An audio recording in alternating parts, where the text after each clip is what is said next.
Cik lo satu.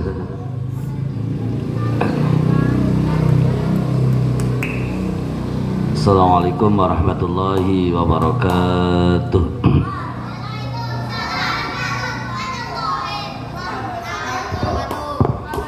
Bismillah, alhamdulillah, wassalatu wassalamu ala rasulillah wa ala alihi wa sahbihi wa mawalah. La hawla wa la quwwata illa billah, amma ba'. Hadratul muhtaramin, para alim, para ustad, para ustazah, para hadirin, para hadirat yang semuanya dimuliakan oleh Allah Subhanahu wa taala, wabil khusus pengurus Masjid Al-Fitrah Kota Cirebon serta jamaah semuanya yang dimuliakan oleh Allah Subhanahu wa taala. Alhamdulillah, pada malam hari ini kita semua bisa berkumpul kembali untuk bersama-sama litulabil ilmi, untuk bersama-sama mencari ilmu Allah Subhanahu wa taala. Mudah-mudahan niat kita semua diterima sisi Allah Subhanahu wa taala sebagai amalan yang baik untuk bekal di akhirat kelak. Amin ya Allah ya rabbal alamin. Para jamaah yang dimuliakan oleh Allah Subhanahu wa taala, pada malam hari ini kita sama-sama teruskan dalam ngaji kita. Pada saat ini menerangkan faslun fi bayani ma yahrumu bil hadasil asghar wal mutawassitatu wal akbar. Oleh karena itu, sebelum kita sama-sama mengaji, kita sama-sama hadiah Fatihah buat almarhumah, buat guru-guru kita semuanya. Mudah-mudahan senantiasa Fatihah kita diterima sisi Allah Subhanahu wa taala. Ila hadiniya wa kullu niyatin salihah hadratin Nabi Mustafa syafaati Rasulillah sallallahu alaihi wasallam wa jami sahabatin nabiyina Muhammadin sallallahu alaihi wasallam kulluh wa jamil awliya ta'ala min masyariqil ardi ila magharibiha fi barriya wa bahriya min yamina ila shimali wa dusa min bani adam ila yaumil qiyamah. Samila hadrati jamil awliya ta'ala min qudbi rabani Sayyidi Syekh Muhyiddin Abdul Qadir Jilani wa Sayyidi Syekh Ahmad Kabir Rifai wa Sayyidi Syekh Ahmad Al-Badawi wa Sayyidi Syekh Habib Hasan As-Sadili wa jamil awliya ta'ala tis'ah fi wilayati Jawa min kutubi Cirebon, Sayyidi Syekh Syarif Hidayatillah Gunung Jati Cirebon wa Sayyidi Syekh Maulana Hasan Ali Abdul Jalil la hadrati Sayyidi Syekh Maulana Syarif Idafi Mahdi sambil hadrati Sayyidi Syekh Magu Cirebon sambil hadrati Sayyidi Syekh Magu Sangkan wa jamil ulama il amilin wal fuqaha wal muhaddisin wal qura'i wal mufassirin was sadati safiyatil muhaqqiqin wa jamil asatiduna fi baladina Indonesia utusan fi madinati Cirebon wa salihim wa furayim wa khasim wa libatihim wa silsilatihim wa jami'al kubur minal muslimina wal muslimat wal mu'minina wal mu'minat min ahlil baiti jam'ina fi hadal majlis hadiyatan wasila wa rahmatan nazila wa barakatan syamilah bi barakati suratil Fatihah. A'udzu billahi minasy syaithanir rajim. Bismillahirrahmanirrahim. Alhamdulillahi rabbil alamin arrahmanir rahim maliki yaumiddin iyyaka na'budu wa iyyaka nasta'in ihdinas siratal mustaqim siratal ladzina an'amta 'alaihim ghairil maghdubi 'alaihim waladdallin. Rabbikfirli. Amin ya Allah ya rabbal alamin. Para jamaah yang dimuliakan oleh Allah Subhanahu wa taala, pada malam hari ini sama-sama kita belajar faslun maning taqadha wudu'uhu. Fasal menerangkan siapa yang rusak wudunya atau siapa yang batal wudunya. Fi bayani ma yahrumu, di dalam pasal ini menjelaskan tentang sesuatu yang diharamkan bil hadasil asghari, karena kita mempunyai hadas kecil. Kalau kita tidak punya wudu, berarti kita posisinya mempunyai hadas kecil. Maning takodo, man sapa wonge ing takodo kang rusak opo wudu'uhu wuduwe si wong, haruma maka den haramaken alaihi ing atase wong opo arba'atu asya'a, papat piro-piro perkara. Bagi jamaah yang dimuliakan oleh Allah Subhanahu wa taala, tatkala kita tidak memiliki wudu, tatkala kita wudunya batal, tatkala kita wudunya rusak, berarti kita semua memiliki hadas kecil. Tatkala kita mempunyai hadas kecil, maka tidak boleh melakukan 4 perkara dulu sebelum kita wudu lagi. Berarti orang yang batal wudunya itu tidak dibolehkan melakukan 4 perkara sebelum kita wudu lagi. Yang pertama, ahaduha utawi salah sewijine papat iku as-sholatu, melaksanakan sholat. Para jamaah yang dimuliakan oleh Allah, berarti kalau kita wudunya batal, kita itu tidak boleh melaksanakan sholat sebelum kita mengambil wudu kembali. Ya. Walau naflan, walaupun itu sholat sunnah, ya, walaupun sholat sunnah, bukan sekedar sholat fardu, tapi sholat sunnah pun harus memiliki wudu. Tatkala kita wudunya batal, maka sholat sunnahnya pun tidak boleh. Kalau pengen sholat sunnah berarti wudu dulu. Seperti ibu berjamaah semuanya, para bapak, sudah sholat maghrib selesai, sudah zikir, pas wayaknya mau sholat ba'diyah, ternyata keluar angin atau kentut, berarti posisi kita batal. Dilanjutkan untuk sholat sunnah ba'diyah tidak boleh, kita wudu dulu lalu kita lanjutkan sholat ba'diyah maghrib. Wa sholatu janaizati, walaupun sholat janazah, ya, sholat janazah, berarti kalau kita tidak punya wudu, kita tidak boleh melaksanakan sholat jenazah. Kalau mau melaksanakan sholat jenazah, maka kita wudu dulu. Jangan sampai punya pemikiran seperti ini. As-shalah indal lugha ad-du'a. Salat itu menurut bahasa adalah doa. Kita kalau lagi berjalan boleh nggak berdoa? Boleh. Kita lagi tidur boleh nggak berdoa? Boleh kan? Kita sedang duduk boleh nggak berdoa? Boleh. Ya udah, karena sholat itu doa, sedangkan kita berjalan itu tidak memiliki wudu. Kita duduk tidak memiliki wudu, tapi kita berdoa, itu boleh. Berarti sholat juga boleh dong, karena sholat itu berdoa. Tidak, Bu. Karena salat indal lugha ad-du'a. Salat menurut bahasa adalah doa. Wa inda istilahan, dan salat menurut istilah al-fi'lu yubda'u bitakbiratul ihram wa yuakhiru bitaslim. Salat itu sesuatu perbuatan yang diawali dengan takbiratul ihram, diakhiri dengan salam. Wa fihi syurutun, dan semuanya itu ada syarat. Oleh karena itu jangan sampai ibu punya pemikiran, para jamaah, karena sholat itu doa sambil berjalan boleh, doa sambil duduk boleh, sedang duduk sedang berjalan tidak memiliki wudhu tapi kita boleh berdoa. Sholat juga sama, jangan samakan doa di dalam sholat dan doa di luar sholat.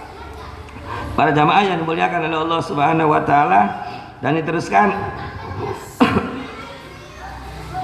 li khabari sahihaini, diceritakan oleh kabar sahihah ini, dua hadis yang sahih. La yuqbalullahu, tidak bakalan menerima sapa Allah, khususi Allah, salatu ahadukum, salat kita semua, idza ahadasa, ketika salat kita memiliki hadas kecil, hatta yatawaddoa, sehingga kita semua mengawalinya dengan berwudu. Ini hadisnya sahih. Oleh karena itu orang yang mau sholat harus suci dari salah satu hadas, di antaranya hadas kecil. Berarti kalau kita batal wudunya, maka harus wudu lagi untuk melaksanakan ibadah sholat, baik sholat wajib ataupun sholat sunnah ataupun sholat jenazah. Ayla yaqbalullahu sholata ahadukum hina hadasahu ila ayatawadda, tidak diterima oleh Allah Subhanahu wa taala sholat dari salah satu kita hina hadasahu, ketika kita posisinya memiliki hadas, illa ayatawadda, sekiranya kita mengambil air wudhu dulu, fayuqbalu sholatuhu, maka Allah akan menerima sholat kita. Illa ala faidati tahuraini, dikarenakan sholat itu dengan tujuan supaya kita belajar mensucikan dua hadas, yaitu hadas kecil dan hadas besar. Fayusallil fardu duna nafli li hurmatil waqti wa yaqda idza qadara ala ahaduma wa fi makna salat khutbatal jum'ah.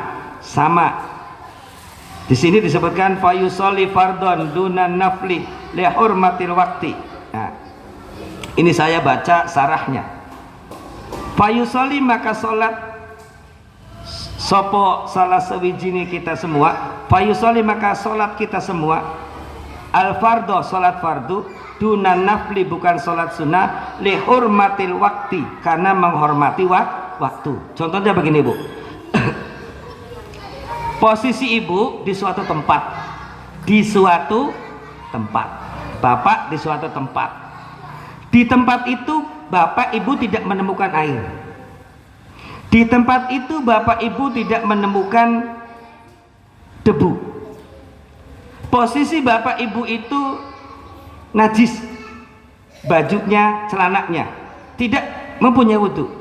Tapi pas kebetulan itu masuk waktu sholat duhur, maka bapak ibu boleh sholat saat itu lihurmatil wakti, karena menghormati waktu sholat. Ketika ibu pulang ke rumah menemukan fasilitas yang ada, maka ibu mengkodok sholat yang tadi. Itu hanya hukumnya lihurmati wakti, karena menghormati waktu sholat. Seperti itu. Ada penjelasan seperti itu. Kemudian wa fi makna sholat, dan di dalam makna sholat al khutbatil jum'ah, yaitu khutbah Jumat, khotib. Sholat Jumat itu pengganti sholat duhur. Sholat duhur itu 4 rakaat, tapi sholat Jumat itu jumlahnya 2 rakaat. Berarti yang 2 rakaatnya itu adalah khutbah. Makanya khutbah itu pengganti 2 rakaat sholat duhur, pengganti 2 rakaat sholat duhur. Berarti orang khutbah posisinya ini posisi fi makna sholat. Posisinya artinya orang tersebut, si khotib ini posisi lagi sholat. Berarti kalau ada seorang khotib ceramah terus kentut, batal nggak khutbahnya? Batal. Khutbah keluar, digantikan orang lain. Karena khutbah Jumat itu pengganti 2 rakaat sholat zuhur. Makanya kalau khutbahnya rusak, sholat Jumatnya rusak. Maka khutbah itu beda seperti pidato, Bapak Ibu ya. Khutbah berbeda dengan ceramah. Khutbah beda dengan pidato. Jadi nggak usah ngamprak, beli usah ngalor ngidul ngatan, beli usah. Khutbah itu yang penting 5. Yang penting 5. 1, memuji Allah, innal hamdalillah. Yang kedua, salawat kepada Nabi. Wassalatu wassalamu ala Rasulillah. Yang ketiga, berwasiat takwa. Ya ayyuhal muslimun, ya ayyuhal hadirun, ittaqullah haqqa tuqati wa la tamutunna illa wa antum muslimun. Yang keempat, membaca salah satu ayat dari Al-Qur'an. A'udzubillahi minasyaitonirrajim. Bismillahirrahmanirrahim. Ya ayyuhalladzina amanu taqullaha haqqa tuqati wa la tamutunna illa wa antum muslimun. Sudah 4. Tinggal 1 lagi, yaitu doa lil muslimin wal muslimat untuk 2 khutbah. Paham Bapak Ibu? Ya, seperti itu. Jadi kalau khutbah, makanya di dalam kitab Safinah, perpanjangkan sholat, perpendek khutbah. Zaman sekarang kebalikan. Khutbahnya setengah jam, sholatnya 5 menit. Oh, ya, kebalik sekarang. Padahal sih di aturannya di dalam kitab Safinah, yaitu perpanjang sholat, perpendek khutbah. Paham? Apalagi di daerah perkotaan segini ya. Makanya jangan salahkan kalau kantor, mall mengadakan sholat sendiri di tempat. Kenapa? Karena jam istirahat berapa, jam masuk berapa, jam makan berapa. 12 istirahat. Dia karyawan sholat Jumat. Khutbah sampai 40 menit. Berarti sudah jam 12 lewat 40. Sholat 5 menit, 45. Untuk makan karyawan kapan? Untuk berjalannya kapan? Sampai di kantor jam 1 lebih dimarahin. Kenapa? Terlambat sholat Jumat. Nah ini.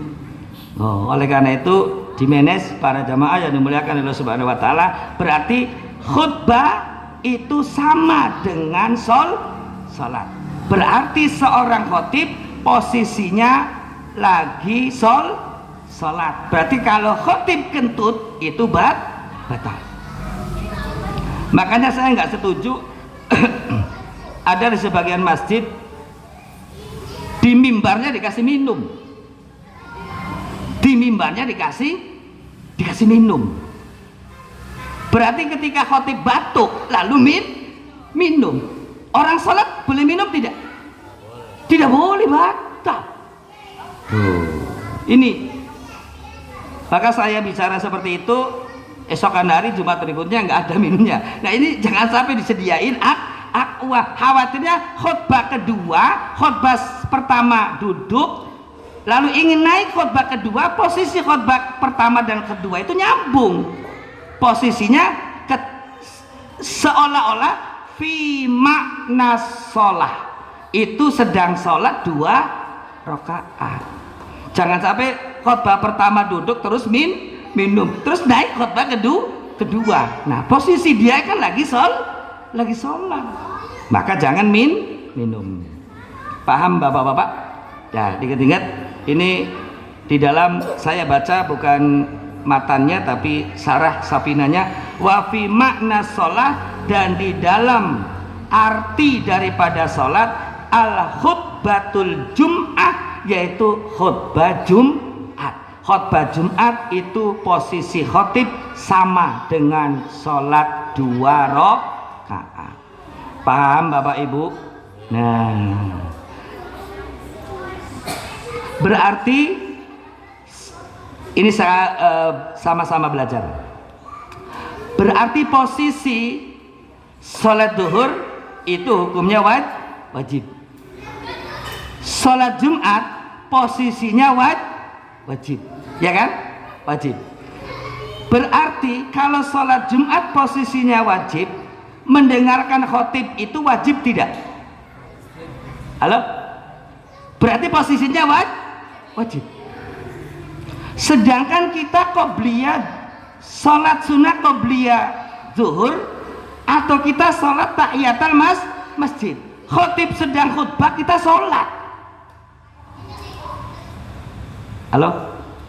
Berarti kita apa? Mendahulukan yang sunnah, tapi meninggalkan yang wajib. Mendengarkan khotib itu hukumnya wajib. Kalau salah satu masjid, di Masjid Al-Fitroni, yang mendengarkan khutbah ada 50 orang, 10 orang, 20 orang musafir. Musafir berarti tidak memenuhi syarat untuk sahnya sholat Jumat di masjid itu. Berarti tinggal 30. Syaratnya 40. 30. 10 ngantuk. Yang 10, yang 5 ngobrol. Yang 5 sholat sunnah. Yang mendengarkan cuma 10. Berarti di masjid itu khutbahnya tidak sah, sholat Jumatnya tidak sah, karena kurang dari 40 orang yang memenuhi syarat untuk mendengarkan seorang khotib. Makanya khotib jangan menjenuhkan jamaah. Kalau menjenuhkan jamaah timbulnya putus asa. Kalau nggak ngantuk ya ngobrol. Seperti itu para jamaah yang dimuliakan oleh Allah Subhanahu wa taala. Ini sama-sama kita mengoreksi ibadah kita kepada Allah Subhanahu wa taala, karena salat Jumat itu riskan sekali ya para jamaah. Maka zaman dulu ada buletin Jumat gitu ya, bacaan-bacaan itu. Pada waktu saya di Cideng saya larang, Mas, dibagikannya entar ketika jamaah keluar dari masjid. Kenapa? Sebab kalau taruh di sebelum Jumat, jamaah masuk bawa kertas. Khotib ceramah, dia baca buku, baca buletin itu tadi. Berarti dia mendengarkan khutbah tidak? Tidak mendengarkan. Itu merusak daripada 40 orang yang mendengarkan khutbah. Maka ditahan buletinnya. Ntar Mas, dibagikannya setelah bubar. Paham kira-kira? Ya, para jamaah yang dimuliakan oleh Allah Subhanahu wa taala. Nah, itu salat. Oleh karena itu salat fi makna salat berarti orang yang sedang khutbah itu posisi sedang melaksanakan 2 rakaat salat duhur. Oleh karena itu ngomongnya yang baik-baik, jangan yang fasad-fasad, jangan yang rusak seperti itu ngomongnya. Harus yang baik-baik, mengajak ya ayyuhal muslimun ittaqullah, kepada seluruh kaum muslimin untuk bertakwa kepada Allah Subhanahu wa taala. Karena khutbah beda dengan pidato. Khutbah beda dengan ngaji. Kayak seperti ini ngaji cengengesan, tertawa gak jadi masalah, karena tidak termasuk pengganti 2 rakaat sholat wajib. Beda dengan khutbah. Para jamaah yang dimuliakan oleh Allah Subhanahu wa taala. Kemudian wasajada tilawah, wasajada syukri, dilanjutkan dengan sujud tilawah. Sujud tilawah juga posisi kita harus punya wudu.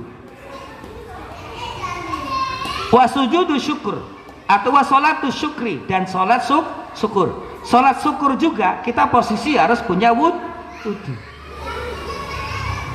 Ya.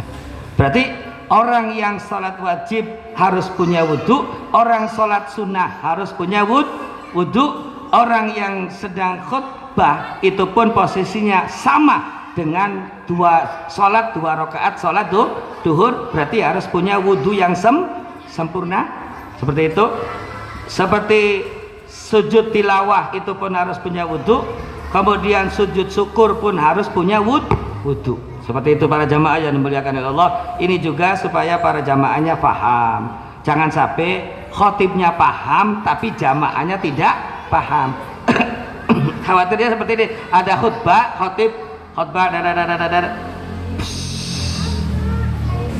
angin ban kempes. Khotib paham, saya fi makna salat batal, turun. Lalu jamaahnya tidak paham, ribut tidak? Halo? Ribut. Kenapa mudun? Durung pragat mudun. Ya seperti itu. Nah itu bahaya. Makanya harus satu ilmu, satu pemahaman. Seperti itu, jangan sampai kita sholat tidak sepaham. Seperti contoh seperti ini. Contoh kita sholat ya. Ketika sebenarnya duduk di antara dua sujud baca doa iftitah, tasawuf awal itu hukumnya sunnah ab'ad, bukan rukun di dalam salat. Ingat, imam sebenarnya tasawuf awal, tapi imam bangun Allah, si makmum subhanallah, imam posisi sudah berdiri tegak, maka makmum hanya mengingatkan tapi jangan memaksa. Mengingatkan, jangan memaksa. Paham gak kira-kira Bapak Ibu? Halo? Maksudnya mengingatkan, jangan memaksa, hanya cukup subhanallah. Berarti imam paham, saya salah, sebenarnya tasahud tidak tasahud, ya kan? Nah, jangan memaksa. Ketika imam sudah Allahu Akbar berdiri tegak, si makmum subhanallah ribut, memaksa imam duduk kembali. Ini sholat di masjid itu batal semua. Paham? Batal semua.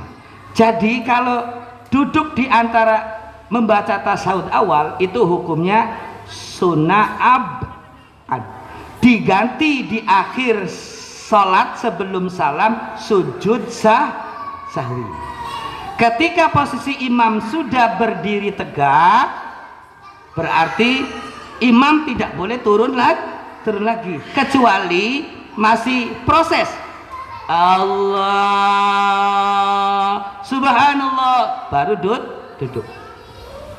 Tapi kalau imam sudah berdiri tegak, maka seorang makmum hanya mengingatkan bahwa salah, tapi jangan memaksa imam untuk duduk kembali di tasyahud awal. Itu kan berarti harus satu ilmu, harus paham semua. Kalau imamnya paham, makmumnya tidak paham, kira-kira imamnya berdiri terus, makmum memaksa tidak? Subhanallah, mam, salam, mam, dodok, kata seperti itu. Nah para jamaah yang dimuliakan oleh Allah Subhanahu Wa Taala, itu tentang salat. Oleh karena itu kembali, salat berarti harus memiliki wudhu. Kalau batal wudhunya, maka harus mengambil wudhu kembali.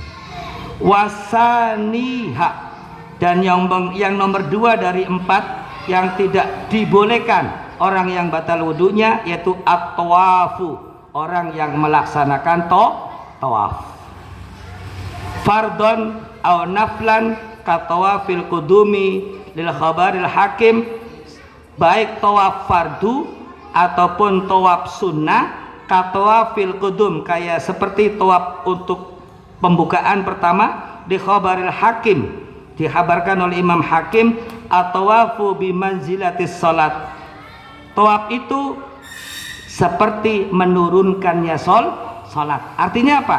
Tawaf berarti sama dengan salat.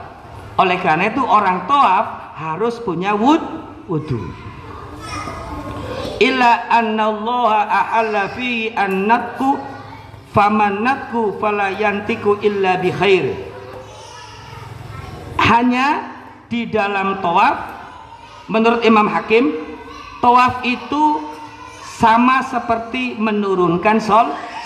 Berarti tawaf dan salat itu hukumnya sama. Hanya Allah Subhanahu wa taala membolehkan di dalam tawaf untuk mengucapkan sesuatu Andutku mengucapkan famandutku falayantiku illa bi khair, kecuali kalimat-kalimat yang baik. Seperti orang tawaf, labaik Allahumma labaik labaik la syarika lak labaik innal hamda. Muter pertama Rabbana atina fid dunya hasanah wa bil akhirati hasanah wa qina adzabannar. Itu kan berarti berbicara. Andutku boleh di dalam tawaf, asalkan ucapan yang bagus. Subhanallah, alhamdulillah, wala ilaha illallah, Allahu akbar, Rabbana atina, terus putaran pertama, putaran kedua, begitu lagi terus sampai 7 kali putaran. Itu sama hukumnya seperti salat. Maka orang tawaf itu harus mengambil air wudhu. Paham dah? Nah, jadi kalau ibu muter Subhanallah, alhamdulillah, wala ilaha illallah, Allahu akbar, pret, bocor, berarti batal ngambil air wudhu. Paham gak? Nah, gitu, jangan lah tenang bela bocor. Nah, maka para jamaah itu hukum madhabnya ketika bapak ibu tawaf, maka batalnya timbulnya tidak 4, Bu ya. Tersentuhnya laki-laki dan perempuan yang bukan muhrim kalau posisi tawaf itu tidak batal. Tapi kalau istimna tetap batal. Istimna tetap batal. Karena istimna itu mazhab 4 setuju istimna. Contoh lagi tawaf muter-muter senggol manusia, wong India ayu-ayu tempel terus. Nah, itu walaupun ada hijab tapi kita istimna punya setrum itu batal. Awas tuh, hati-hati bapak-bapak ya. Sedangkan kalau ihram katanya nggak pakai busana lain kecuali baju ihram. Sedangkan senggol-senggol dengan orang cantik, denok demplon, geboy, wow, seperti itu istimna, itu batal. Awas bapak-bapak jamaah yang dimuliakan oleh Allah Subhanahu wa ta'ala. Berarti tawaf itu, karena tawaf itu sesuatu ibadah bimanzilatis salat, sama seperti diturunkannya salat, maka hukum tawaf sama seperti salat, maka harus memiliki wudhu. Kemudian yang ketiga wasalisuha, dan yang nomor 3 dari yang keempat yang tidak dibolehkan bagi orang yang batal wudhunya sebelum dia berwudhu lagi, yang nomor 3 yaitu wamassul mushafi, yaitu memegang Al-Quran. Maka di sampul Al-Quran la yamassuhu illal mutahharun, jangan kau pegang Al-Quran kecuali posisi saya suci. Paham kira-kira? Ya, seperti itu. Di sini diteruskan wamasul mushafi, dan yang ketiga memegang Al-Quran. Wahwa maksudnya apa?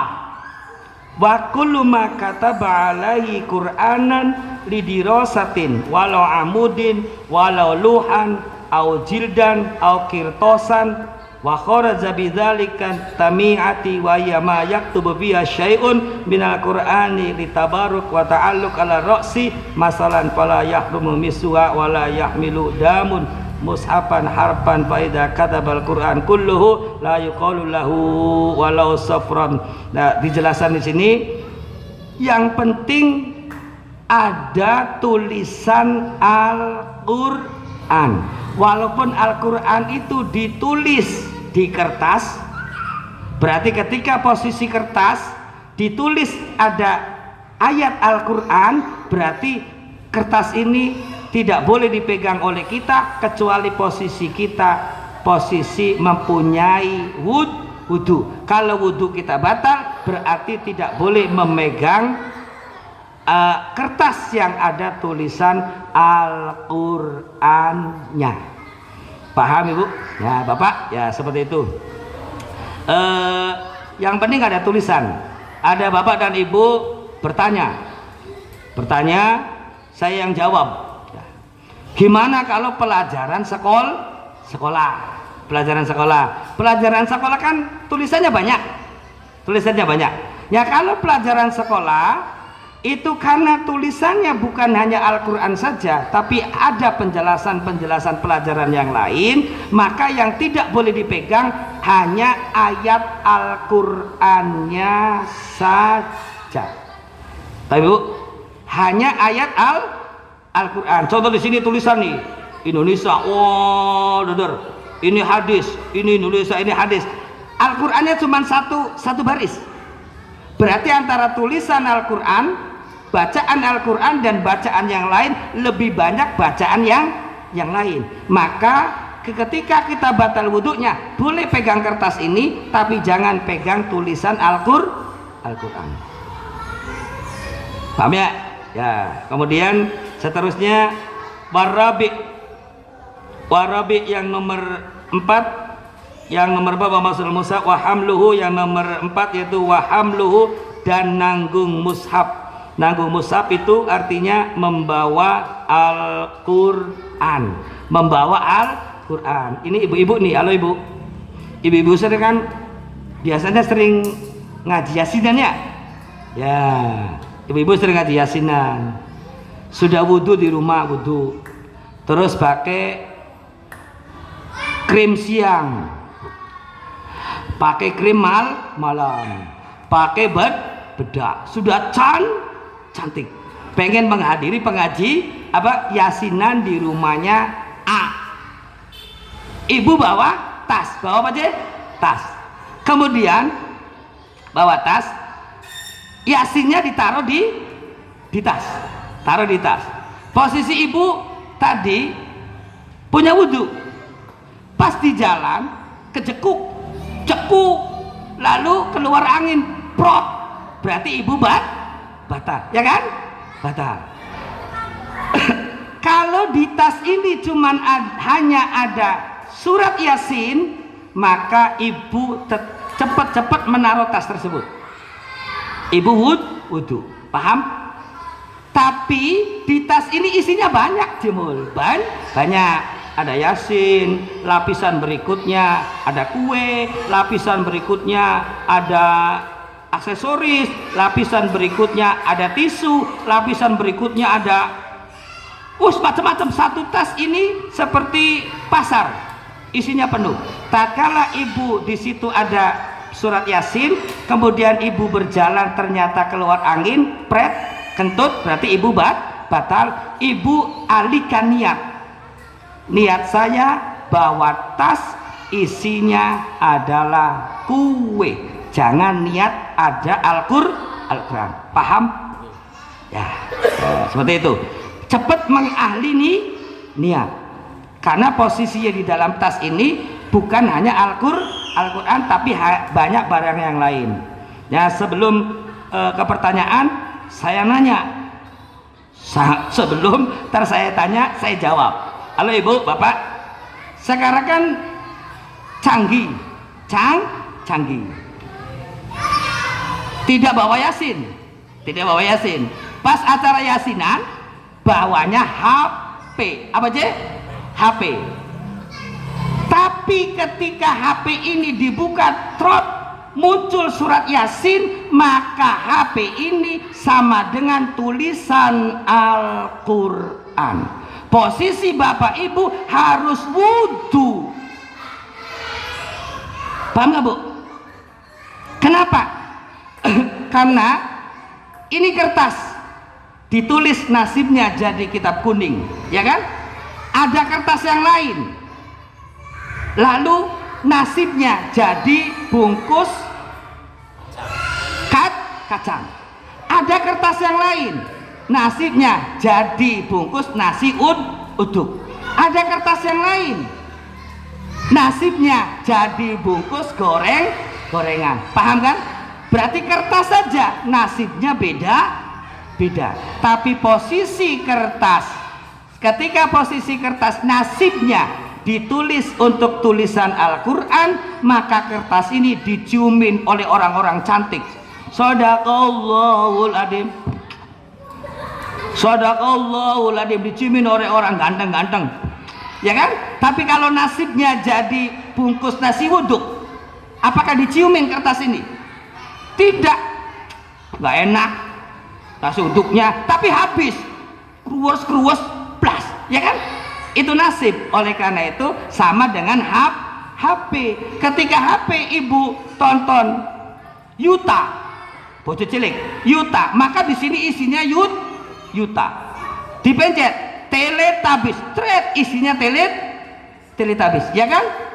Dipencet lagi set Randy Barongan, oh isinya Barongan semua, ya kan? Tapi ketika dipencet chat surat Yasin, maka berarti di sini isinya surat Yasin. Berarti ini Al-Qur'an. Ketika tidak punya wudhu, tidak boleh seperti ini. Paham kan? Berarti kalau batal wudhunya, baca boleh nggak? Baca Al-Quran? Boleh. Boleh. Kalau tidak punya wudhu, baca Al-Quran boleh nggak? Boleh. Asal jangan memegang, jangan membawa. Paham kan, Bu? Kenapa kamu nggak ambil Yasinnya? Saya kentut. Ya kentut. Kenapa nggak wudhu? Eman bedaknya. Ya. Jadi apa? Ikut temennya. Yasin. Boleh nggak? Boleh. Karena orang yang batal wudhunya masih boleh membaca, tapi tidak boleh memegang sama membawa. Paham Bapak Ibu? Ya, para jamaah yang dimuliakan oleh Allah Subhanahu wa taala, itu 4 hal yang tidak boleh dilakukan bagi orang yang batal wudhunya sebelum orang tersebut wudhu kembali. 1. Sholat sunnah, sholat wajib, khutbah, kemudian sujud tilawah, sujud syukur, posisinya harus punya wudhu. Yang kedua yaitu tawaf, karena tawaf itu fi manzilis sholat tawaf itu diturunkannya sama seperti sholat. Dan yang ketiga masul mushaf, memegang mushaf lembaran. Yang keempat membawa mushaf. Ya, pertanyaannya gimana kalau saya lagi berjalan, kemudian ada tulisan Al-Quran yang tergeletak, kan seperti itu, sedangkan posisi saya tidak punya wudhu. Kalau saya biarkan, ini Al-Quran akan diinjak, ya kan? Akan diinjak. Orang yang injak nggak salah karena nggak tahu. Yang salah adalah kita yang tahu diam saja. Maka apa? Ya udah, ambil Al-Quran ini, mushaf Quran ini. Kalau ibu bawa tisu, bawa sapu tangan kita bungkus dengan tisu atau sapu tangan. Ambil, tekuk, lipat ke tisu, lipat ke sapu tangan, terus kantong. Niat saya ngantong tisu, bukan ngantong lembaran Al-Quran. Niat saya ngantong sapu tangan, bukan mengantong mushaf Quran. Paham nggak Bapak Ibu? Nah, seperti itu caranya ya. Tapi saya ternyata tidak bawa tisu, tidak bawa sapu tangan, berarti harus tangan telanjang. Ya sudah, li daruratin, karena darurat maka boleh diambil lalu ditekuk, cepat dimasukkan ke dalam sak. Dosa tidak li daruratin, karena kalau saya biarkan tambah bahaya. Tulisan Al-Quran akan terinjak, akan terlindas. Yang menginjak, yang melindas tidak kelihatan, berarti tidak dosa. Yang dosa kita yang tahu, diam saja. Paham Bapak Ibu? Ya, alhamdulillah. Kalau paham, mangga barangkali ada yang ditanyakan, bebas. Saya nanya. Assalamualaikum warahmatullahi wabarakatuh. Pak Ustadz, saya mau tanya bagaimana cara memuliakan mushaf Al-Quran yang sudah rusak, misalnya sudah dirayapin, kena kotoran cecek atau tikus, itu bagaimana cara memuliakannya? Apakah dengan dilihatin aja, ataukah dengan dikubur, atau dengan dibakar? Demikian Pak Ustadz. Assalamualaikum warahmatullahi wabarakatuh. Warahmatullahi wabarakatuh.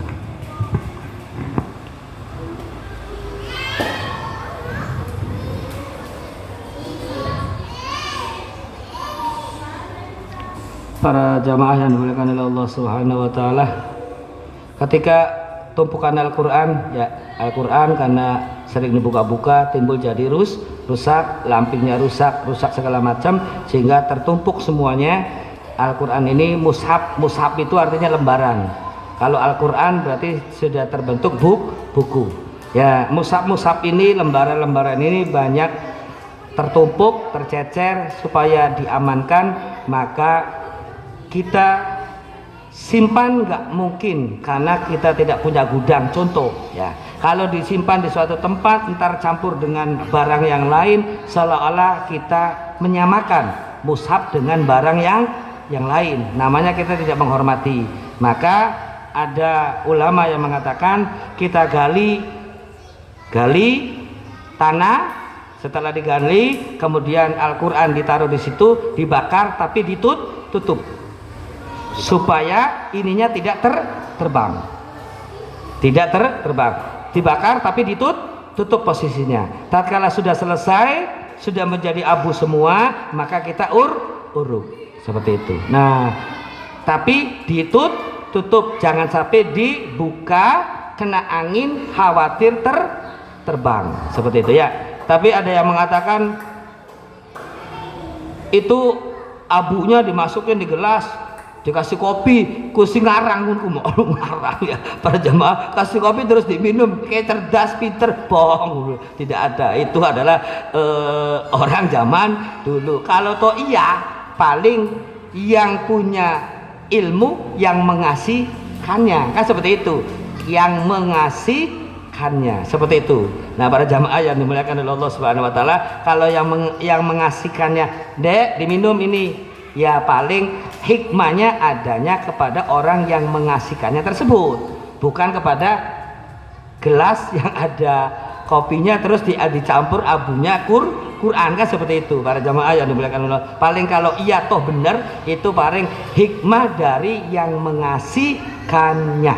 Itu para jamaah yang dimuliakan Allah Subhanahu wa taala. Paham kira-kira? Jadi dimusnahkan, kita gali, kemudian kita bakar, tapi posisinya ditutup supaya abunya tidak kemana-mana, khawatir terbang lalu diinjak-injak orang. Para jamaah yang dimuliakan oleh Allah Subhanahu wa taala, sudah tit ya. Para jamaah yang dimuliakan oleh Subhanahu wa taala, mungkin itu ada yang nanya lagi, Ibu-ibu?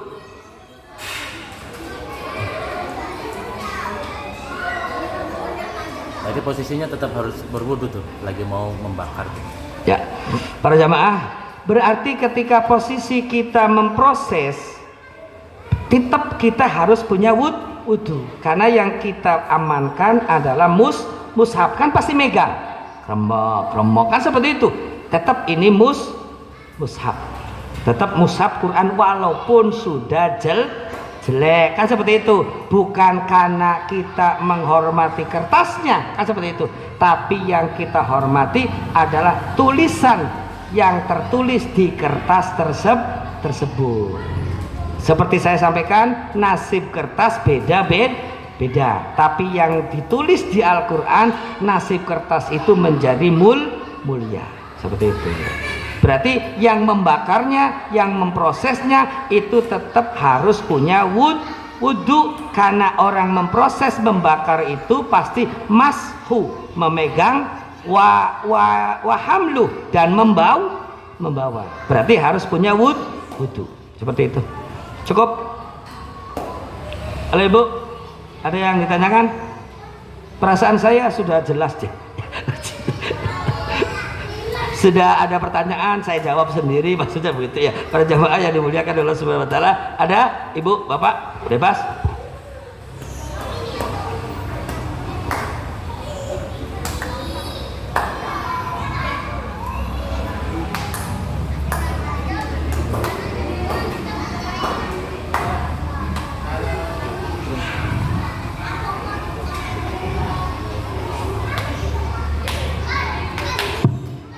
Ini masih ada waktu, kalau manusia ada waktu, mohon dijawab. Ustadz, kalau misalkan ada orang yang wudunya was-was, nah itu terus dilanjut sholatnya, dia nekat dilanjut, nah itu sholatnya sah atau tidak? Dan pertanyaan yang kedua, ada seorang imam. Imam ini seharusnya tahiyat terakhir itu duduk. Nah itu berdiri lagi, sedangkan udah diingatkan sama makmum. Tapi si imam ini terus lanjut, jadi nambah 1 rakaat lagi. Nah itu posisi makmum itu apakah ngikutin imam atau duduk nunggu imam sampai duduk tahiyat terakhir? Udah, itu aja Ustaz. Makasih. Wassalamualaikum warahmatullahi wabarakatuh. Assalamualaikum warahmatullahi wabarakatuh. Para jamaah yang dimuliakan oleh Allah Subhanahu wa taala.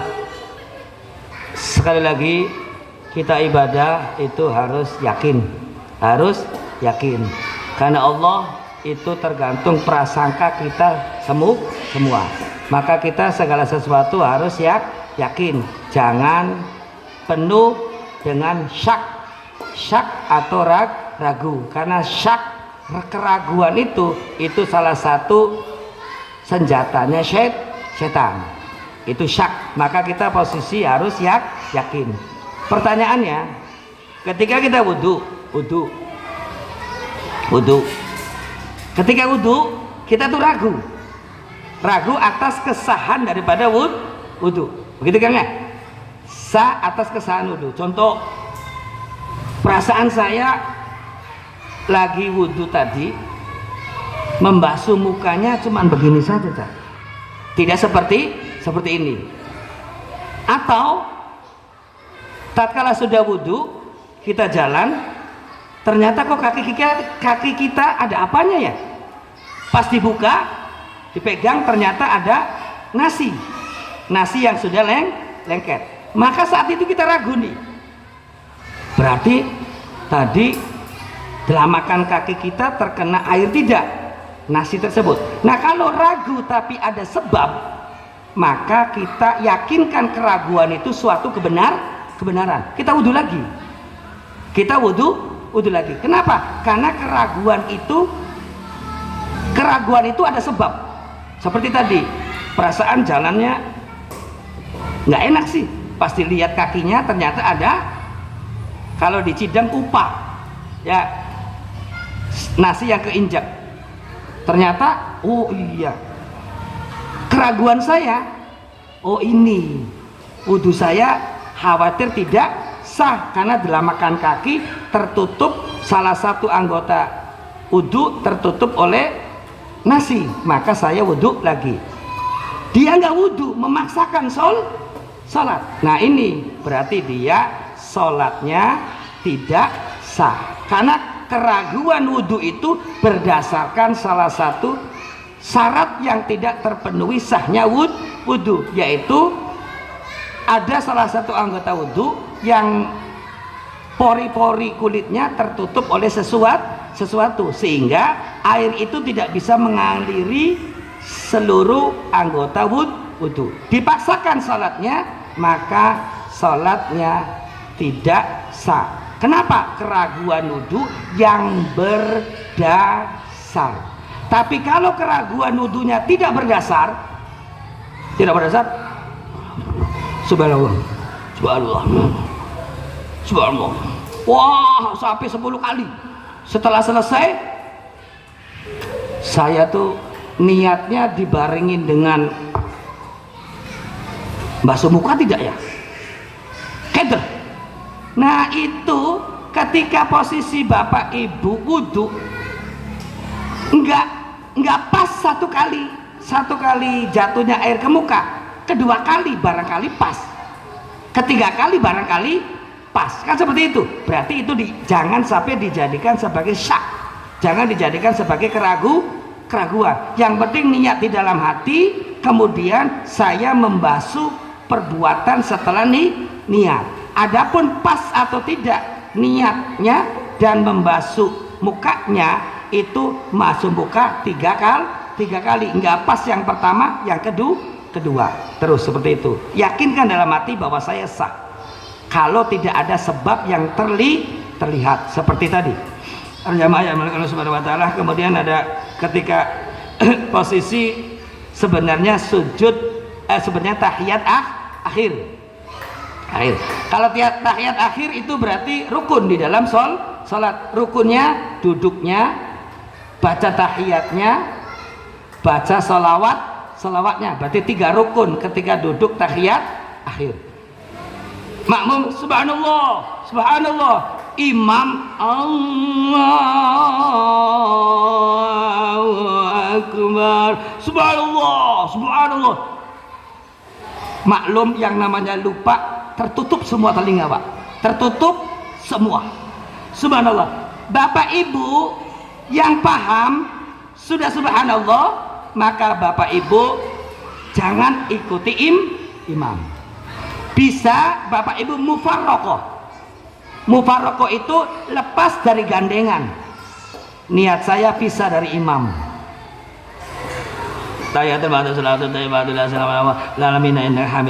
Assalamualaikum, assalamualaikum, selesai.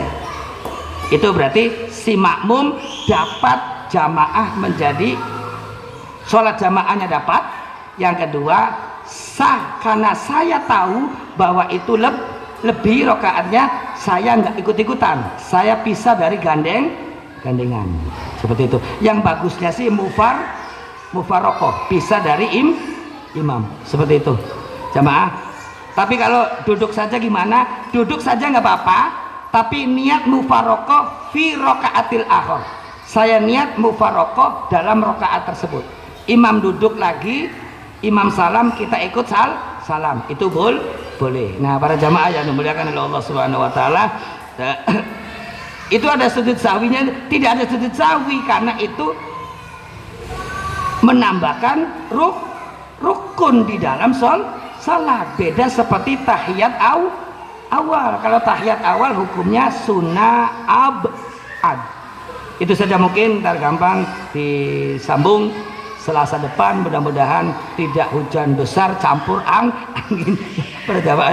Itu saja mungkin yang dapat saya sampaikan. Mohon maaf atas segala kekurangan. Allahumma shalli ala sayyidina syabina karimina udkhina ala Muhammad wa sallim radhiyallahu ta'ala ala ashabi sayyidina rasul ajma'in walhamdulillahil alamin. Hamdan amin hamdan zakirin hamdan afina wa ikafi mazidah. Ya Rabbana lakal hamdu bi nadhimi sultanik. Allahumma ij'al jam'ana fi hadzal majlis ij'alna ya Allah jam'an marhuman, jam'an maghfuran, jam'an min ahlil ibadah wa min ahli ta'atillahi wa rasul, waj'al jam'ana fi hadzal majlis min ummati sayyidina Muhammadin sallallahu alaihi wasallam wa yattabi'u sunnatihi wa yahmilu syafa'atu fid dunya nasumma ukhrana. Allahumma rabbana atina fid dunya hasanah wa bil akhirati hasanah wa qina adzabannar wa adkhilnal jannata mal abrar ya aziz ya ghaffar ya rabbal alamin. Subhana rabbika rabbil izzati amma yasifun wa salamun ala mursalin walhamdulillahi rabbil alamin. Al-Fatihah. Alhamdulillah syarana bismillahirrahmanirrahim. Alhamdulillah siratal mustaqim siratal ladzina an'amta 'alaihim ghairil maghdubi 'alaihim amin. Wabillahi taufiq wal hidayah. Wassalamualaikum warahmatullahi wabarakatuh. Waalaikumsalam warahmatullahi wabarakatuh. Terima kasih.